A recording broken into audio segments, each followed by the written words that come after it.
అలసిన మీ శరీరానికి శక్తి, బలం, ఆరోగ్యం కావాలా? Second shilajit resin.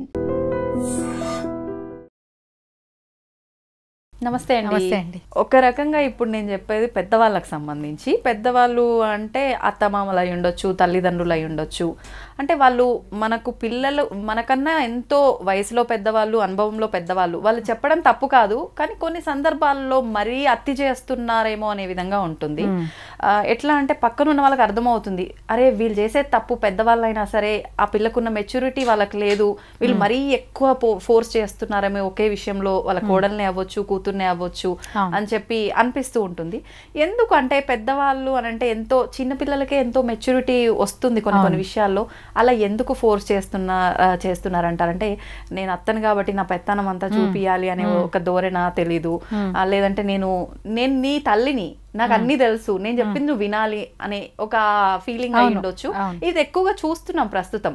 ఇలా చెప్పడం వల్ల ఆ పిల్లలకు, వాళ్ళు చిన్నవాళ్ళైనా పెద్దవాళ్ళైనా మరీ ఎక్కువ పుష్ చేస్తే వాళ్ళు ఇంకా రెచ్చిపోతుంటారు. ఇలాంటి ధోరణి పెరిగిపోయి ఎన్నెన్నో చూస్తున్నాం. ఎందుకంటారు ఇదంతా?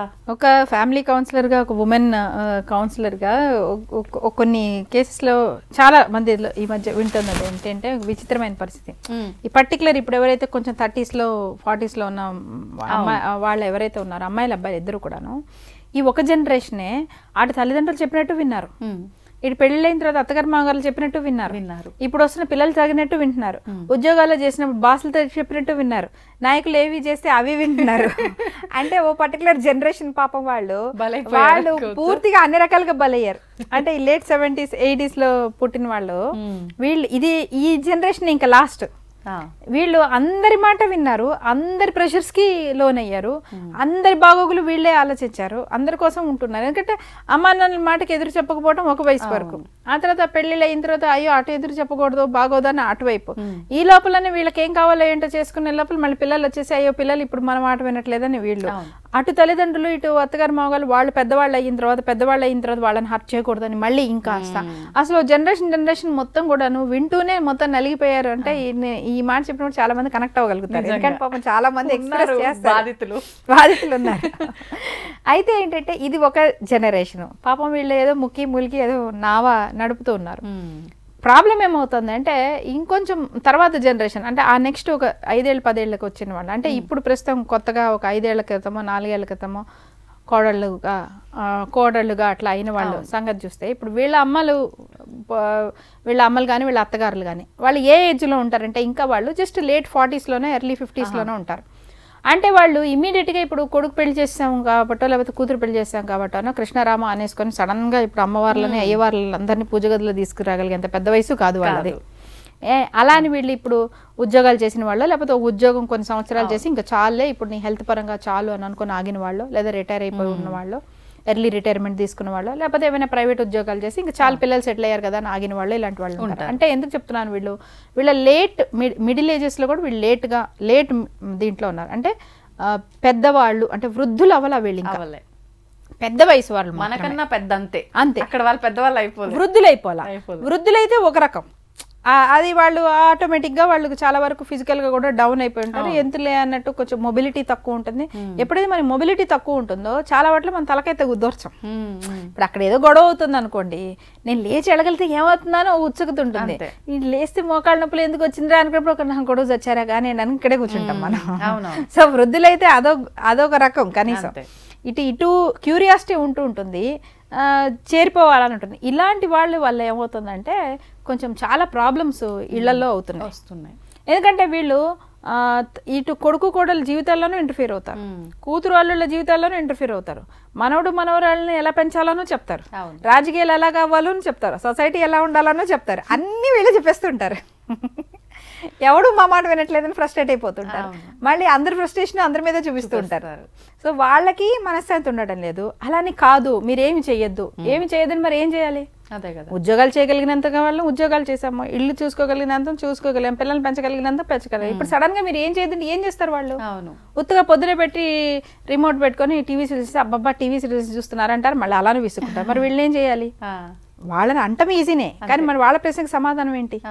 వెళ్ళిపోయి పొద్దున్నే గుడిలో కూర్చోంటే అందుకే అంత వయసు రావాలి కదా వాళ్ళకి, వయసు కాదు మరి వాళ్ళ ఎనర్జీ నేను చేయాలి. ఈ గ్యాప్ మనం అందరం కూడా ఇప్పుడు ఆలోచించుకొని వాళ్ళకి కూడా ఒక ఆ ఏజ్ గ్రూప్ ఉన్న వాళ్ళకు కూడా యాక్టివ్గా అంటే వాళ్ళ అనుభవాన్ని మనం ఉపయోగించుకుంటూ వాళ్ళని ఫిజికల్గా కూడా ఎక్కువ స్ట్రెయిన్ చేయకుండా అంటే వాళ్ళకి వాళ్ళు ఏ ఫీల్డ్ అయితే ఆ ఫీల్డ్లో వాళ్ళు సంపాదించిన ఒక మంచి అనుభవాన్ని వాళ్ళు ఉపయోగించుకునే వాళ్ళ అనుభవాన్ని మనం ఉపయోగించుకుంటూ బట్ ఫిజికల్గా వాళ్ళు మిగతా చిన్న చిన్న పిల్లలాగా అటు ఇటు తిరిగి చేయలేరు కాబట్టి అలాంటి ఫిజికల్గా స్ట్రెయిన్ అయ్యే పనులు ఇవ్వకుండా మనం దీన్ని ఈ రెండింటిని కంబైన్ చేసుకుంటూ మనం కొన్ని రోల్స్ అండ్ రెస్పాన్సిబిలిటీస్ని మన కుటుంబాల్లో మన సొసైటీలో మనం జనరేట్ చేసుకోవాలి అన్న విషయాన్ని మనం ఈ గ్యాప్ని గమనించాలి. అంటే ఎగ్జాంపుల్గా ఏమైనా చెప్పగలుగుతారా? ఎగ్జాంపుల్ ఇప్పుడు ఒకళ్ళు ఉన్నారనుకోండి, చాలా సింపుల్ ఎగ్జాంపుల్ చెప్తా. ఏదో కొంత చదువుకున్నాను కాబట్టి దగ్గరలో ఓ స్కూల్లో టీచర్గా చేశారని అనుకుందాం ఒక ఆవిడ.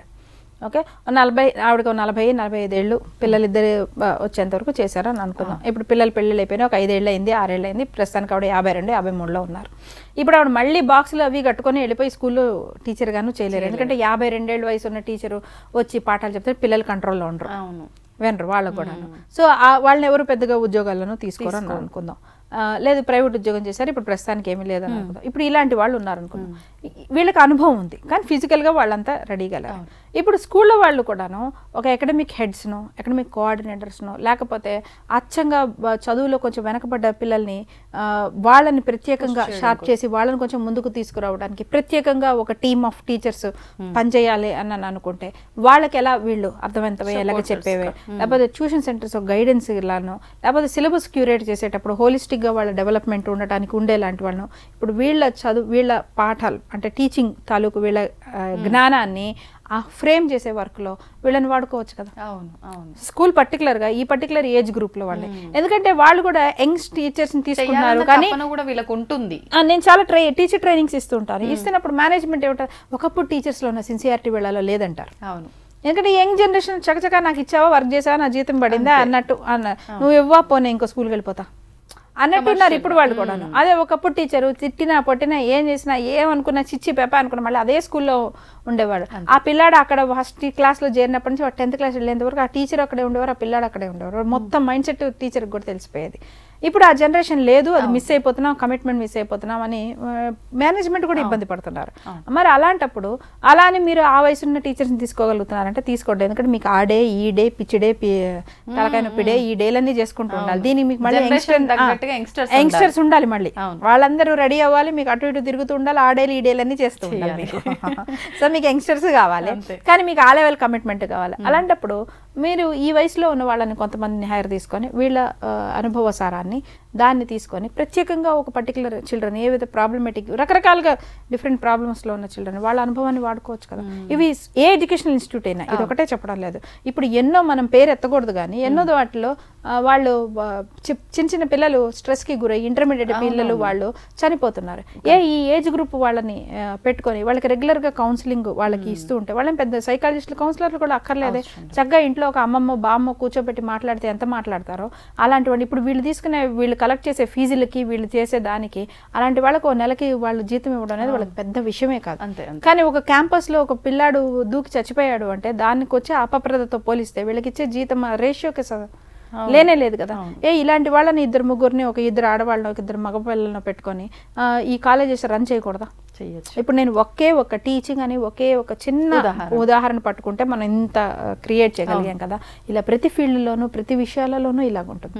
లేదు బయట ఉద్యోగాలు నేను చెప్పలే, ఇళ్లల్లో కూడా ఇంట్లో కూడాను మీకు ఒక్కొక్కరికి ఒక్కొక్క స్ట్రెంగ్త్ ఉంటుంది. ఒక ఆవిడ ముందుగానే ఇవి చేయాలి ఇవి చేయగలని చెప్పగలిగే వాళ్ళు ఉంటారు, ఒకళ్ళు తెలివి పరంగా ఒకళ్ళు ఉంటారు, ఒకళ్ళు ఆరోగ్యపరంగా ప్లస్ ఉంటారు.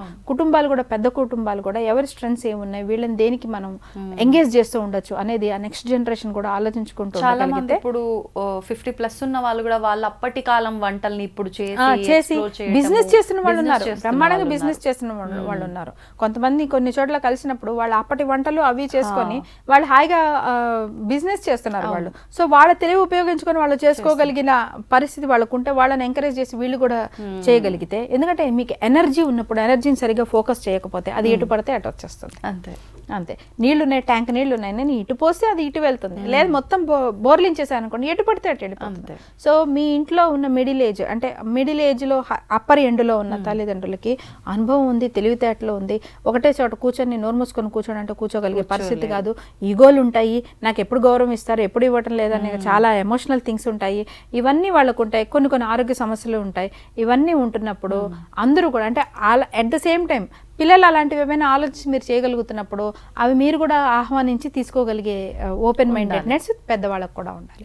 ఆ పెద్దవాళ్ళ ఎనర్జీస్ని అర్థం చేసుకొని ఓ మూల కూర్చోండి అనే టైప్ ఆఫ్ ఎనర్జీ కాదు వాళ్ళది. దే స్టిల్ హ్యావ్ ఎనర్జీ అన్నప్పుడు ఆ ఎనర్జీని ఎలా ఫ్లో చేయాలి అనేది పిల్లలకి ఉండాలి. ఇలా అసలు మనం కనీసం కూర్చొని మాట్లాడుకోగలగాలి, ఆలోచించుకోగలగాలి. ఇలా ఆలోచించగలిగిన ఒక ఎన్వైరన్మెంట్ మనం ఇళ్లలోనూ మన సమాజంలోనూ క్రియేట్ చేయగలిగితే అన్ని దశల్లో ఉన్న మానవ వనరులని మనం ఉపయోగించుకునే వాళ్ళం అవుతాం. లేకపోతే ఒక క్రీమ్ లాగా మనం కేవలం సంపాదించుకున్న వయసు మాత్రమే ఆ క్రీమ్ నే పట్టుకుంటున్నాము, మిగతా వాటన్నిటిని మనం ఉపయోగించుకోకపోతే మనకున్న ఇంత మానవ వనరుల్లో మనం చాలా సెట్ని వేస్ట్ చేసేస్తున్నట్టు అయిపోతుంది. కేవలం సంపాదించే పర్సన్ క్రీమ్ లాగా వాడుకుంటే అది కరెక్ట్ కాదు. అన్ని దశల వారిని, అన్ని రకాల వాళ్ళని, అన్ని వర్గాల వాళ్ళని మనం ఎప్పుడైతే ఆ వనరులు ఉపయోగించుకుంటామో అప్పుడే దేశం పురోగతి చెందుతుంది, కుటుంబాలు కూడా బాగుపడతాయి. కరెక్ట్ మీరు చెప్పింది. కూర్చొని మాట్లాడుకుంటేనే ఇలాంటి ఒక సమస్యకి పరిష్కారం ఏంటి, అసలు సమస్య ఎక్కడుంది, ఏంటి, పక్కన వాళ్ళతో పోల్చుకోవచ్చు. ఇలాంటి విషయాల్లో కూడా కొన్ని విషయాల్లో అంటే ఆలోచించే సమయం ఉండదు, కూర్చొని మాట్లాడే అంత ఓపిక ఉండక వీళ్ళని భరించలేక వాళ్ళని భరించలేక వీళ్ళు గొడవలు పడుతుంది, ఎస్కేప్ అయిపోదామని అనుకుంటున్నారు. అంతే చెప్తే వాళ్ళ కోపాలు వస్తాయి, ఎందుకు వచ్చింది మన ఇక్కడ నుంచి ఏదో టూర్ అనో అదనో ఏదైనా చెప్పుకొని వెళ్ళిపోదామని వాళ్ళు ఎస్కేప్ అయిపోతున్నారు.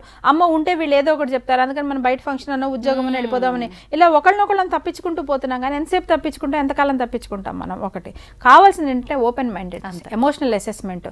నేను ఈ విషయాల్లో ఓవర్ చేస్తున్నా, నేను ఈ విషయాల్లో ఓవర్గా ఆలోచిస్తున్నా, నాకు ఇలాంటి వాటిలో ఎక్కువగా ఇలాంటి భావాలు వస్తున్నాయి, నాకు ఇవి తెలుస్తున్నాయి, ఇవి తెలియట్లేదు, ఇవి నేను కొన్ని తెలియకపోయినా కూడా ఎందుకులే వినాలని నేను కొంచెం చేస్తాను. ఇలా ఎవరికి వాళ్ళకి ఒక ఇంట్రాస్పెక్షన్తో కూడిన ఒక ఎమోషనల్ వాళ్ళ అబ్జర్వేషన్స్ ఉన్నాయనుకోండి, చాలా తలకాయ నొప్పులు తగ్గుతాయి. అమ్మో అత్త కొడళ్ళు అంటే ఇట్లా ఉంటది పరిస్థితి అని చెప్పి ఇప్పుడు మ్యారేజ్ చేసుకునే జనరేషన్ వాళ్ళకు కూడా ఇంకా పెళ్ళైతే మీ అమ్మ వాళ్ళు మనం కలిసి ఉండొద్దు ముందే కండిషన్ అని చెప్పి కండిషన్లు పెట్టుకునే పరిస్థితికి వచ్చేసింది. అంటే సొల్యూషన్స్ వెతుక్కోవడము ఈజీగా చిటికలో అయిపోయాయి వెతుక్కుంటున్నారు. ఇక్కడ బాంధవ్యాలు ఎంతవరకు దెబ్బతింటున్నాయి అనే దానిపైన ఫోకస్ లేదు. మరి ఇలా అనేవాళ్ళే ఇలా నేను మీ అమ్మ నాన్నతో కలిసి ఉంటారు, మా అమ్మ నాన్న వద్దు మీ అమ్మ నాన్న వద్దు అనే ఒక కండిషన్లు పెట్టుకుని వస్తున్న వాళ్ళే మళ్ళీ పిల్లలు ఎవరో పుట్టిన వెంటనే వాళ్ళు ఉన్నారు వీళ్ళున్నారు ఒక్కళ్ళు హెల్ప్కి రాలేదంటారు. మరి నువ్వు ముందు పెట్టండి, వాళ్ళు మాత్రం ఎందుకు వస్తారు? నువ్వు నీ ఇంట్లో నా ఇల్లు నా కంఫర్ట్ అనుకున్నప్పుడు వాళ్ళు కూడా నా ఇల్లు నా కంఫర్ట్ అనే అనుకుంటారు కదా. సో ఎవరి పంతాల్లో వాళ్ళు కూర్చోవటం అయిపోయింది. అసలు మనం ఒక రిసోర్సెస్ లా ఉండాల్సిన వాళ్ళం మనం ఎక్కడికక్కడ ఆర్మీలాగా అయిపోయి ఒకళ్ళం వర్గాలుగా కొట్టేసుకోవడం అయిపోతుంది తప్ప ఆడ మగా కొట్టుకొని అత్త కోడళ్ళు కొట్టుకొని తల్లి కూతుళ్ళు కొట్టుకొని తండ్రి కొడుకులు కొట్టుకొని అన్ని రివర్స్ లోనే స్టూడెంట్స్ టీచర్లు కొట్టుకొని మేనేజ్మెంట్ టీచర్లు కొట్టుకొని బాస్ ఎంప్లాయీస్ కొట్టుకొని అన్ని మనం ఆపోజిట్ వర్గాల పోతున్నామే తప్ప ఒకళ్ళకొకళ్ళం మనం హెల్ప్ చేసుకుంటూ ముందుకెళ్లే పరిస్థితి లేకుండా చేసుకోవడమే. అంతే చైన్ లాగా ముందుకెళ్ళటం బదులు ఆపోజిట్ అయిపోయి మనం కొట్టేసుకునే పరిస్థితిలోకి వచ్చాం. అంటే ఇంట్లో వాళ్ళు కాస్త శత్రువులుగా మారే పరిస్థితులు ఏర్పడుతున్నాయి. థ్యాంక్ యూ అండి, థ్యాంక్ యూ వెరీ మచ్. నమస్తే.